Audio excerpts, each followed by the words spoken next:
Bonjour à tous. Voici donc la deuxième séance de ce cours de philosophie de l'Université du temps libre de Tarbes, celle donc du 16 novembre 2021, première partie, durant laquelle je vais continuer donc d'examiner la devise républicaine de la France. La séance précédente, je l'avais conclue sur une brève réflexion concernant la dualité d'aspects de cette devise républicaine, dont j'avais montré qu'elle tient premièrement, évidemment, à l'histoire de la France et même à une histoire qui probablement va au-delà des limites de notre territoire national. Et deuxièmement, que cette devise doit aussi à une réflexion rationnelle qui s'est poursuivie pendant très longtemps, ce qui fait que dans l'énoncé de cette devise, liberté, égalité, fraternité, viennent se mêler des éléments venus du passé national, mais d'un passé qui va plus loin donc que la nation, et d'autre part, des éléments qui tiennent aux raisons qui ont déterminé ceux qui ont conçu cette devise, qui l'ont promue, qui ont fini par obtenir qu'elle s'impose, des raisons donc qui sont issues de réflexions, qui sont nourries par des arguments et par des éléments de doctrine qui viennent quelquefois de très loin dans l'histoire. Certains même, et j'y ferai référence, j'en parlerai, viennent de l'Antiquité. Il faut ajouter que les raisons qu'intègre cette devise républicaine appartiennent aussi à l'univers de ceux qui ont discuté cette devise, qui l'ont contestée, qui ont apporté des objections, jusqu'à obtenir quelquefois même que cette devise soit retirée. De telle façon que dans la devise républicaine, nous sommes amenés à la tâche suivante, démêler ce qui est ressorti à l'histoire et ce qui relève de la rationalité immanente à cette devise, implicitement contenue dans cette devise, car bien entendu, les raisons qui ont conduit à poser ces trois principes de liberté, d'égalité et de fraternité comme devise de la France, ces raisons ne sont pas lisibles directement dans l'énoncé. Je m'efforcerai, donc ce sera l'essentiel de mon travail dans ce qui va suivre, je m'efforcerai de les mettre en évidence. Alors, je pense que dans le prolongement de cette remarque, la devise de la France est un mixte d'histoire et de raison, dans le prolongement de cette réflexion, il est intéressant de procéder à la comparaison avec un certain nombre d'autres devises nationales. Certaines devises nationales semblent exprimer plus, je dirais, nettement que d'autres, plus directement que d'autres, la particularité géographique, historique de la nation à laquelle elle s'applique. Prenons quelques exemples. C'est évident, par exemple, pour la devise des États-Unis d'Amérique. E pluribus unum. Le E est l'abréviation du latin ex. Donc, cette devise, ex pluribus unum, signifie, à la lettre ceci, l'unité, unum, l'un, c'est un neutre, à partir, obtenu, fait à partir, pluribus, de plusieurs, d'une pluralité. Donc, c'est, si vous voulez, l'unité à partir de la pluralité.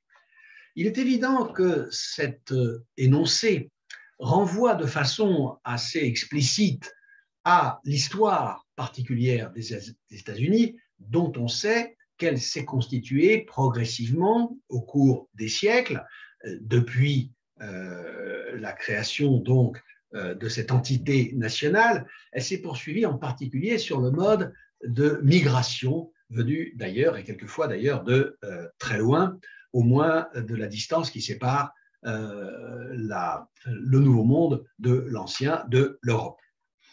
Donc, e pluribus unum, c'est une référence explicite à ce qu'on appelle le melting pot le melting pot, ce mélange à l'intérieur duquel s'est constituée l'identité américaine.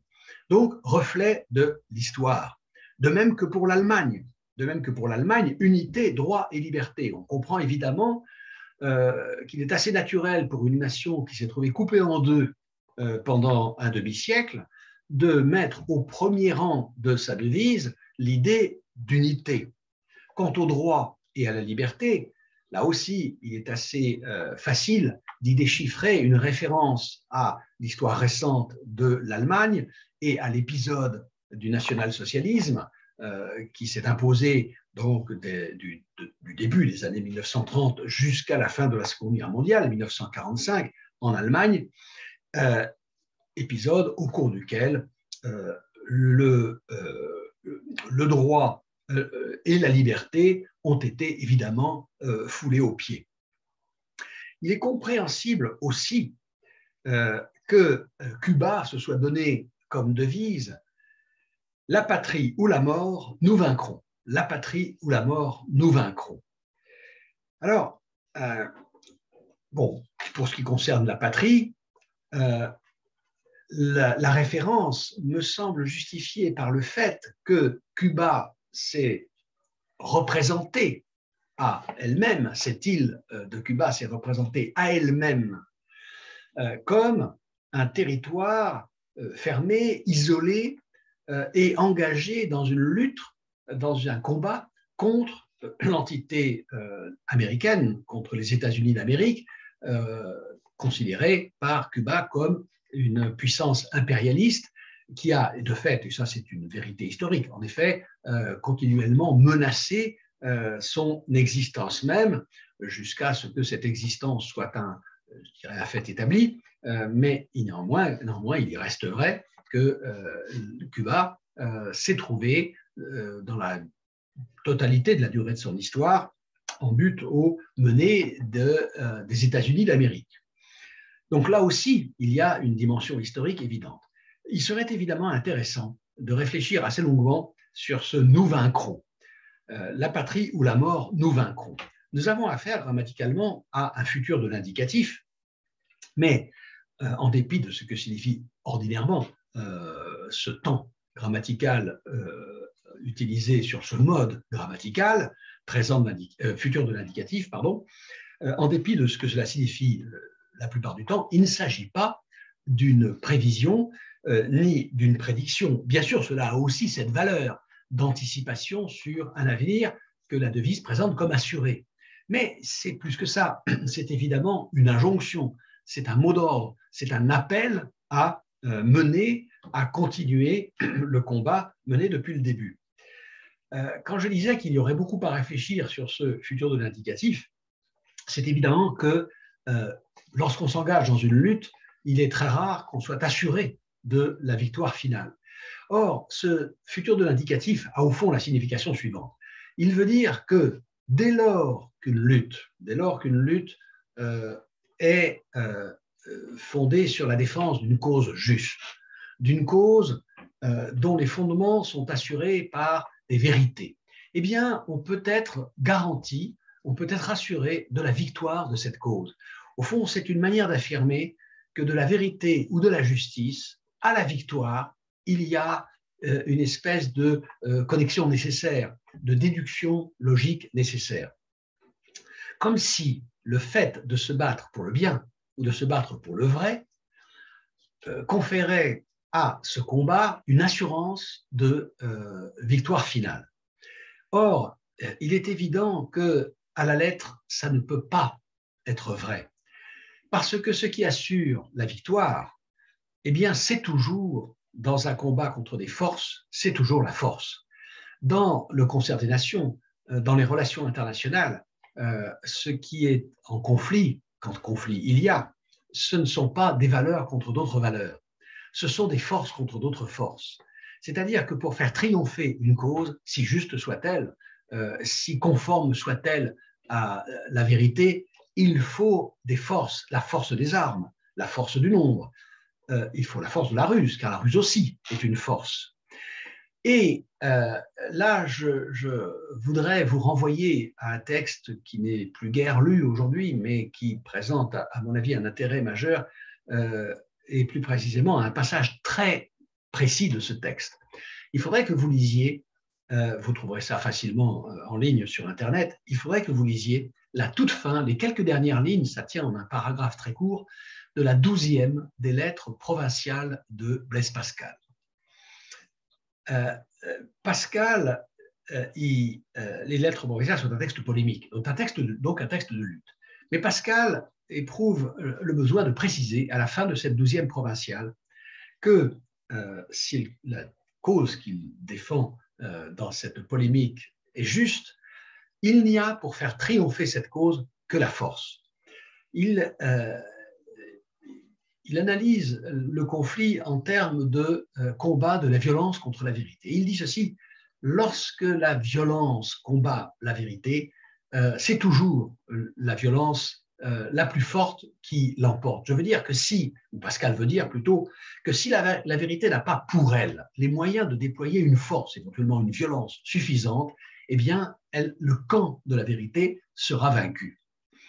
Une vérité s'impose, dit Pascal, par la démonstration. Disons, pour l'exprimer de façon un peu plus générale, une vérité s'impose par un enchaînement rationnel d'idées, de raisons qui sont susceptibles de lui apporter un fondement, mais un fondement qui vaut pour des esprits. Or, dans l'ordre de l'esprit, la violence est impuissante. Une armée, dit Pascal, ne peut rien contre une démonstration. Vous pouvez déployer toutes les forces, toutes les puissances que vous voulez, de quelque nature qu'elle soit, contre une vérité. Cette vérité ne sera jamais moins vraie parce que vous aurez vaincu ceux qui la défendaient. Mais inversement, vous pouvez défendre la cause la plus juste, vous pouvez vous faire les porte-paroles de la vérité la mieux démontrée. Eh bien, si vous avez contre vous des adversaires ou des ennemis qui sont mieux armés que vous, plus puissants, plus forts, plus nombreux ou plus rusés, eh bien, le camp qui est le vôtre sera nécessairement défait. Il y a, si vous voulez, là un principe très cher à Pascal et qui se trouve très souvent évoqué dans ses écrits, qui est le principe de la distinction des ordres. Il y a une distinction des ordres. Nous ne sommes pas, avec la vérité ou la justice d'un côté et la force ou la violence de l'autre, nous ne sommes pas dans des réalités du même ordre. De la même façon, par exemple, que nous ne sommes pas dans des réalités du même ordre avec la vérité d'une part et l'amour de l'autre. Ce qui fait dire à Pascal que le moindre mouvement, le moindre geste, la moindre pensée d'amour vaut mieux que n'importe quelle vérité, et ce qui se traduit par le fait que, par exemple, vous seriez ridicule si vous essayiez de prouver par un raisonnement, par une démonstration, que l'on doit, par exemple, vous aimer. De la même façon qu'est ridicule celui qui prétend imposer l'amour, ou plutôt tyrannique d'ailleurs, dirait Pascal. Il est plutôt tyrannique que ridicule celui qui voudrait imposer l'amour par la force. Donc, il y a là une distinction des ordres à faire sur laquelle on pourrait méditer longtemps, mais je ne veux pas m'attarder sur cette devise de Cuba. Du reste, nous retrouvons cet impératif de l'indicatif dans une autre devise, la devise de l'Inde, la vérité l'emportera. La vérité l'emportera. Et là, bien sûr, à cette devise s'appliqueraient les mêmes remarques que celles qu'on lit à la fin de la 12e provinciale de Pascal. Mais continuons dans l'énumération de ces devises qui marquent de façon très nette leur inscription particulière dans l'identité de la nation. Par exemple, la Belgique, l'union fait la force. Vous savez bien que l'histoire de la Belgique, c'est une histoire entre wallons et flamands, et que la question de l'unité de la Belgique, donc de l'union des forces humaines qui la constituent, est quelque chose de problématique. De la même façon que pour la Suisse, devise de la Suisse, un pour tous, tous pour un. Référence, évidemment, au statut de la Suisse, qui est une confédération, c'est une confédération de cantons, dont le moins qu'on puisse dire est qu'ils n'ont pas d'unité très marquée, ni culturelle, ni surtout linguistique, hein, vous le savez pour la suite, et cela explique que la devise « un pour tous, tous pour un » s'impose à une telle entité. Évidemment, la marque de l'histoire peut tout à fait cohabiter avec une volonté universaliste, parce que dans la devise de l'Allemagne, unité, droit et liberté, il y a évidemment trois termes qui renvoient à des valeurs qui ont une valeur objective, on peut dire universelle, indépendamment de toute histoire particulière. Avoir une unité pour une nation, c'est évidemment un bien. Le droit et la liberté sont des biens en soi, qui sont donc, et ce sont trois termes qui ont cette même particularité, d'être indépendantes de toute histoire. Je termine cet énoncé, cette énumération de quelques devises spécialement marquées par l'identité historique ou culturelle de leur pays, par ce qui me paraît être l'exemple qui atteint le degré le plus élevé, la devise du Botswana, État d'Afrique australe. La devise du Botswana, c'est qu'il pleuve, qu'il pleuve. Alors là, difficile d'inscrire une devise à un degré plus haut dans l'identité particulière du pays auquel elle s'applique.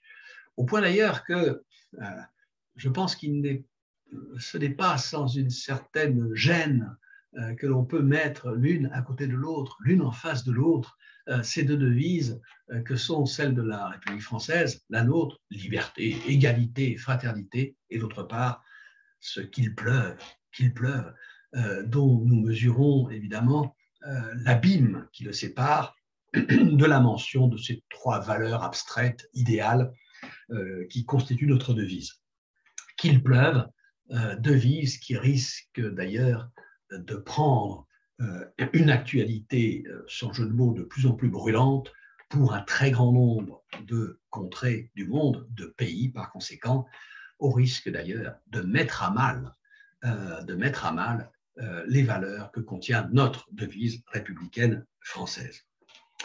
Alors maintenant, dirigeons-nous vers l'autre pôle, ce pôle des devises où l'on voit surgir de façon plus nette la dimension à prétention rationnelle, donc universaliste. Alors, je viens de mentionner à l'instant l'Inde, la vérité l'emportera. On pourrait ajouter l'Espagne, une grande libre, là encore, référence à trois valeurs qui, en tant qu'elles s'appliquent à une nation, vont évidemment de soi. Pour une nation d'être une, d'être grande et d'être libre, ça ne peut être qu'un bien. Du reste, l'Espagne, ici, est dans une situation particulière assez comparable à celle de la France, à savoir que son unité et sa grandeur sont des choses tout de même établies depuis bien longtemps. Toutes les nations européennes ne peuvent pas en dire autant. Pensez à l'Italie, dont par exemple l'unité est une réalité extrêmement récente dans l'histoire de l'Europe, tandis que l'identité espagnole, l'identité française, au sens national et même territorial, sont des choses qui sont maintenant fixées depuis tout de même assez longtemps. Burundi, le Burundi, unité, travail et progrès. Mais là aussi, nous voyons derrière trois mots d'ordre qui ont évidemment une valeur, qui peuvent prétendre au moins à une valeur universelle, nous voyons tout de même une référence sans doute particulière, l'unité, parce que le Burundi est une nation qui a aussi le caractère d'une assez grande diversité ethnique. Il faut connaître de près l'histoire du Brésil, et il vaut mieux connaître aussi l'histoire de la philosophie pour comprendre la devise du Brésil, à savoir ordre et progrès. Cette devise correspond à ce qu'on pourrait appeler presque un mot d'ordre d'une philosophie européenne, une philosophie française même, tout à fait particulière et ici parfaitement identifiable, qui est la philosophie d'Auguste Comte. Philosophie dont nous savons qu'elle est connue sous l'appellation de philosophie positive ou de philosophie positiviste, positivisme. Auguste Comte, donc, Auguste Comte est un philosophe dont l'ambition était immense, puisqu'il ne visait à rien de moins qu'à instaurer une nouvelle étape de la civilisation, à ouvrir une nouvelle ère dans l'histoire des sociétés, une ère dans laquelle cette histoire ces sociétés, verraient leur identité, ou plutôt, disons, leur fonctionnement, leur stabilité, fondée sur non plus des religions théologiques, mais sur une religion nouvelle qui trouverait ses fondements et ses racines dans la science. Donc Auguste Comte visait à substituer aux religions révélées, selon lui dépassées, selon lui obsolètes, substituer aux religions révélées théologiques une religion non théologique qui pourrait servir de fondement à l'organisation des sociétés. Je vous passe évidemment le détail du système philosophique d'Auguste Comte, mais il faut savoir que Auguste Comte n'a eu dans son pays, en France, quasiment aucune influence politique. En revanche, le Brésil, lui, a été fortement marqué dans son histoire politique par la philosophie d'Auguste Comte. Le positivisme d'Auguste Comte n'a plus en France aucune espèce de vie dans notre organisation sociale, alors que ça continue d'être une philosophie vivante au Brésil, et le drapeau brésilien, d'ailleurs, représente des symboles positivistes. Donc, la devise du Brésil, elle tient à l'histoire, bien entendu, de ce pays, histoire qui a fait qu'une rencontre s'est effectuée entre le Brésil et la philosophie positive d'Auguste Comte, mais bien entendu, le slogan même, la devise elle-même, ordre et progrès, est chez Auguste Comte, dans la philosophie positiviste, fondée de façon tout à fait rationnelle. Alors, je voudrais aussi m'attarder un peu sur, et en profiter pour une petite digression, m'attarder sur la devise de l'Arabie saoudite. Cette devise est la suivante: il n'y a de Dieu qu'Allah, il n'y a de Dieu qu'Allah, et Mahomet est son prophète. Il n'y a de Dieu qu'Allah, Mahomet est son prophète.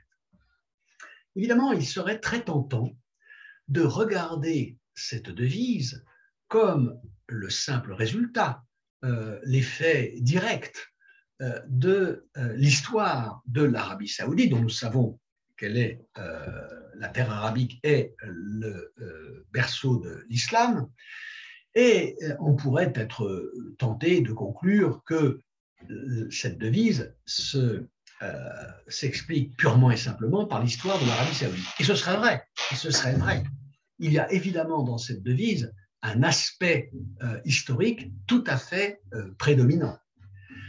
On en conclurait en revanche à tort. On serait dans l'erreur, me semble-t-il, en croyant que pour l'adepte de cette religion révélée, pour le fidèle de cette religion révélée, qu'est l'islam, cette devise n'est de signification que par référence à l'histoire de la péninsule arabique. Ce serait tout à fait faux, parce que pour un musulman, les préceptes religieux, les commandements religieux, inscrits dans le Coran, qui a été dicté directement par Dieu, par Allah, à son prophète Mahomet, eh bien ces préceptes et ces commandements ont une valeur tout aussi universelle et tout aussi absolue que pour nous, les principes de la République française. Ce qui veut dire que, bien entendu, nous considérons la devise de l'Arabie saoudite comme le résultat de son histoire, mais que le musulman ressortissant de cette Arabie saoudite n'en penserait pas moins de notre devise républicaine et jugerait qu'avec ses valeurs d'égalité, de liberté et de fraternité, elle manque l'essentiel, à savoir la source de toute vérité suprême, le Coran dicté par Allah à Mahomet. Et d'ailleurs, il ajouterait probablement que les valeurs de liberté, d'égalité et de fraternité sont exactement de la même façon et plus solidement encore fondées dans la doctrine islamique. Ce qui me permet une petite digression, dont je ne doute pas qu'elle m'attirera des objections ou des critiques, et qui est la suivante, mais sur laquelle je veux être extrêmement clair. On entend aujourd'hui constamment répéter ceci, qui bien sûr est vrai, mais en un sens qu'il faut préciser. On entend constamment répéter que les musulmans de France doivent absolument faire passer la loi de la République au-dessus des commandements de leur religion, et que pour cette raison, on peut le dire de différentes façons, mais que pour cette raison, la loi de la République doit avoir la priorité sur les préceptes et les commandements religieux contenus dans le Coran.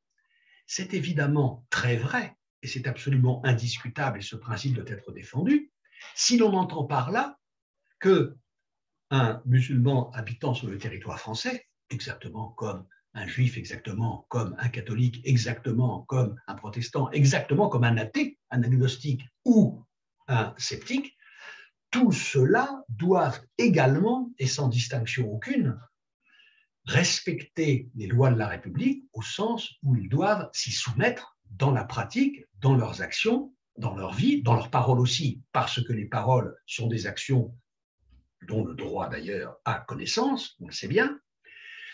En ce sens-là, bien sûr, l'énoncé selon lequel les lois de la République doivent avoir priorité, prévalence sur tous les commandements des religions révélées, y compris l'islam, par exemple l'islam, ce précepte-là est indiscutable. Simplement, il faut comprendre une chose, c'est que on ne peut pas demander à un croyant d'une religion révélée d'accorder une dignité, une valeur, un degré de vérité plus grand aux lois de la République, de l'État dans lequel il vit, qu'aux vérités qui sont contenues dans un texte sacré. Car qu'il s'agisse, alors bien sûr, le Coran a un statut un peu particulier, il a été dicté directement par Mahomet. Mais pour un catholique, la Bible reste la parole de Dieu, c'est écrit noir sur blanc dans l'Évangile, et pour un juif aussi. Par conséquent,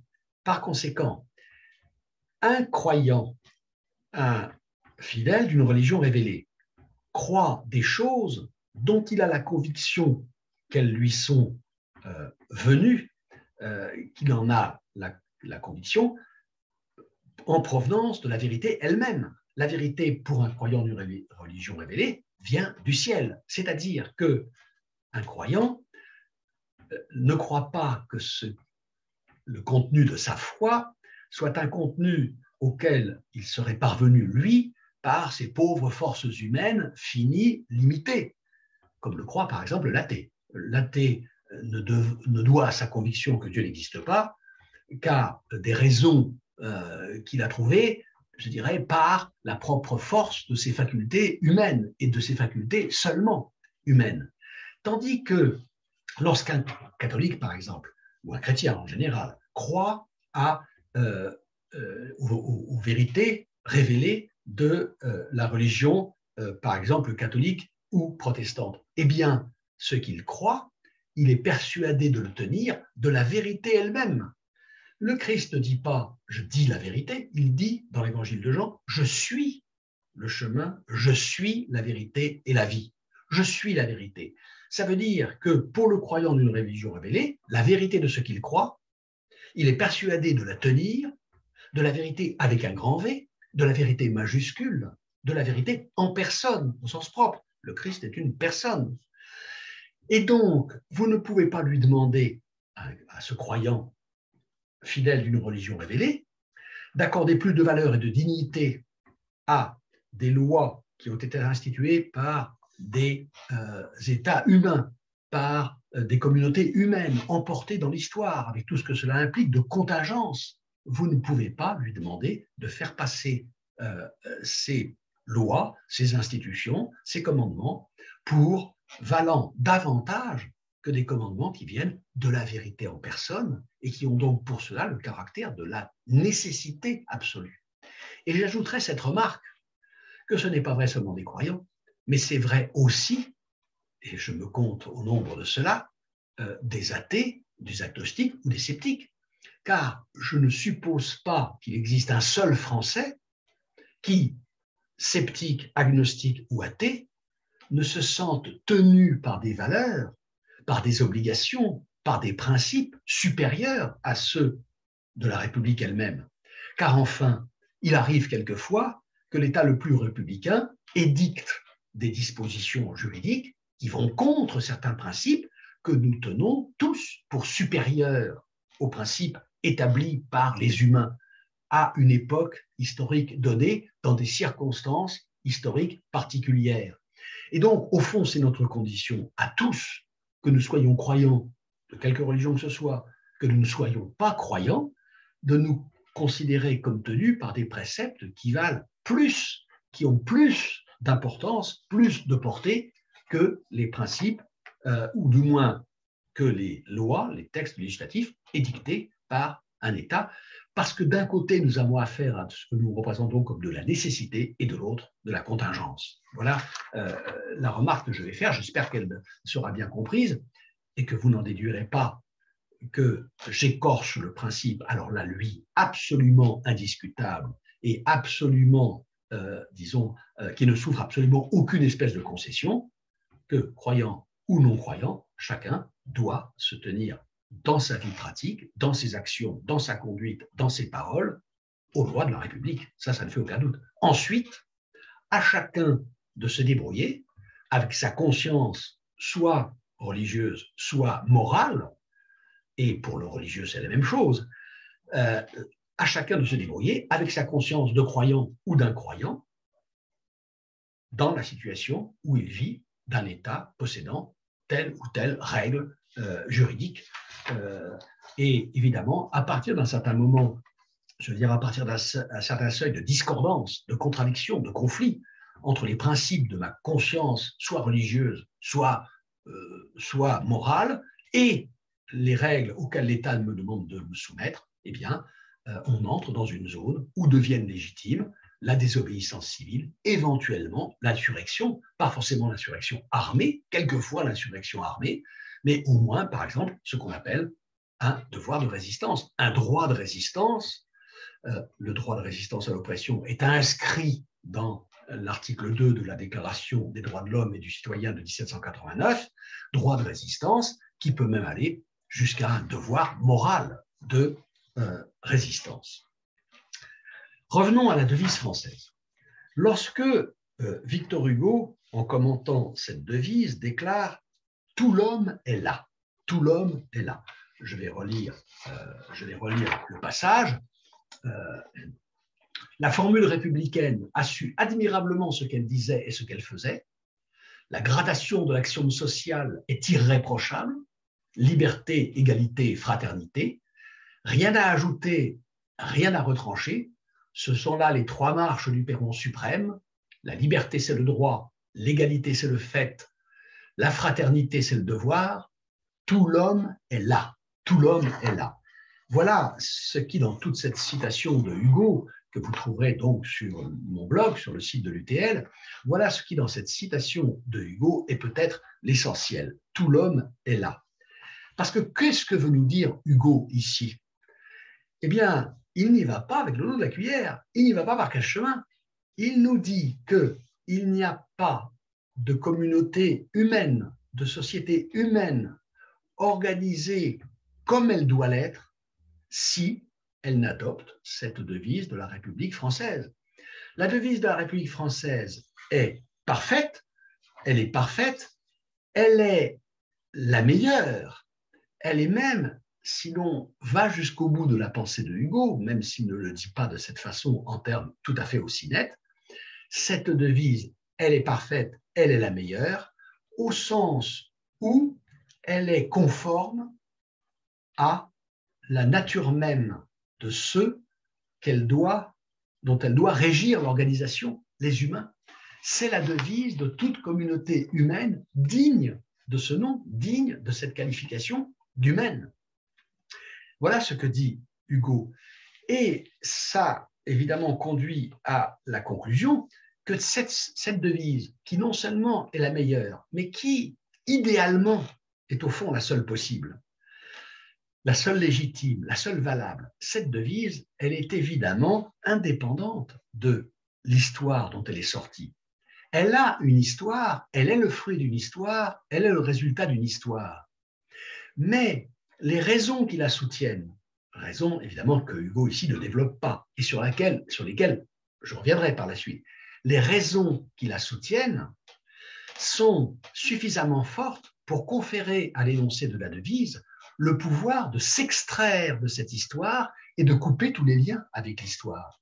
Cette devise est historique au sens où elle vient de quelque part, évidemment, elle vient d'une histoire, elle a son enracinement dans le passé, mais ses racines, au fond, elle les a coupées à l'aide de la raison. Cette devise peut être fondée en raison au point de n'avoir plus de compte à rendre à son histoire. Elle ne fait aucun compromis avec le passé dont elle est sortie. Elle n'exprime plus que la pure nécessité, la pure exigence rationnelle attachée à l'idée d'humanité. Et je voudrais, pour finir cette première partie de la séance du 20 novembre, pardon, du 16 novembre, je voulais, pour finir, ajouter ceci, que si cette devise est l'idéal de toute société humaine, est le principe idéal de toute société humaine, eh bien, elle n'est pas seulement indépendante dans son histoire passée, elle n'a rien à craindre de l'histoire à venir. Que disait Pierre Leroux quand il disait que la devise de la République française n'est pas de ces 20 assemblages de mots que l'on trace sur le sable et que le vent disperse? Eh bien, ce n'est pas un vain assemblage de mots, ça veut dire ceci: ce que le passé de l'histoire a tracé sur le sable de la nation française, le vent de l'histoire ne pourra pas le disperser, ce vent qui souffle, selon la formule consacrée, où il veut, où il peut. Le vent de l'histoire, c'est un vent soumis, comme le vent météorologique, comme le vent atmosphérique, à toutes les contingences. Il peut souffler ici dans ce sens, il peut souffler là dans l'autre. Nous voyons, par exemple, aujourd'hui en France, nous voyons, par exemple, à l'approche de ces prochaines élections, que le vent souffle de façon assez insistante dans certaines directions. Ces directions, elles n'ont pas toujours été ce qu'elles sont aujourd'hui, elles ne seront pas demain ce qu'elles sont aujourd'hui. Il y a là une part de contingence irréductible. Eh bien, à cette contingence, la devise de la République est soustraite. Elle n'est plus concernée par aucune contingence du côté du passé, par aucune contingence qui nous menacerait dans l'avenir. Elle est gravée dans le marbre. Voilà ce que nous disent Hugo et Pierre Leroux. Cette devise est gravée dans le marbre, mais je voudrais, lors de la deuxième partie de cette séance, je voudrais aller un peu plus loin et montrer que cette devise, elle est plus et mieux encore que destinée à durer toujours. Elle a un statut plus enviable encore, plus fort encore que celui que confère le fait d'être gravé dans du marbre. C'est bien d'être gravé dans du marbre, c'est une garantie. Mais nous verrons que, du moins je pense, que dans l'esprit de Pierre Leroux et de Victor Hugo, l'ambition va plus loin encore concernant la devise de la République. Voilà. Je vous remercie et je vous donne rendez-vous, pour ceux qui le souhaitent, à tout de suite dans la deuxième partie de cette, voire un peu plus tard, de cette séance, donc du 16 novembre 2021.